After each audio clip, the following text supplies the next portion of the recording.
Արտաշեսը կարողանում է նախ հարավ-արևելյան ուղղությամբ վերականգնել Հայաստանի սահմանները, միացնելով մինչև հայտակարան ներառող տարածքները։ Այսինքն Հայաստանը ունենում է նորից ելք դեպի Կասպից ծով։ Եվ այս երկրամասը նույն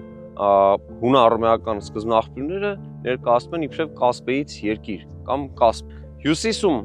նա վիրքի հետ բախման արդյունքում վերադարձնում է Գուգարք երկրամասը եւ այս մասին նաև վրացական սկզբնաղբյուրն է հայտնում, որ ոչ միայն կարողանում է նա այստեղ վերահաստատել հայոց թագավորության սահմանը, այլև վրաց թագավորը պարտավորվում է նրան անհրաժեշտության դեպքում զորք տրամադրել եւ դրամ հատել նրա պատկերում։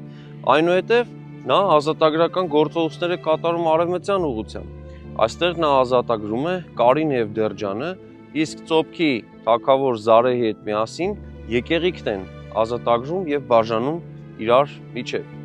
Այնուհետև գործողությունները գնում են հարավային ուղղությամբ։ Այստեղ շատ ավելի ծանր փորձություն էր սպասվում, որովհետև բախումը լինելու էր ավելի լուրջ մրցակցի հետ, Սելևկյան տերության հետ, որից փաստորեն մեծ հայքը անկախացել էր եւ երկարատև գործողություններից հետո, արունալի պատերազմներից հետո Հայաստանն այստեղ ազատագրում է Տմորիկ երկրամասը եւ Սելևկյանները հրաժարվում են Հայաստանի նկատմամբ իրենց հետագա հավակնություններից։ Նախագծի գլխավոր գործընկերն է Կոնվերս բանկը, ֆինանսական աշխարհի ձեր հուսալի գործընկերը։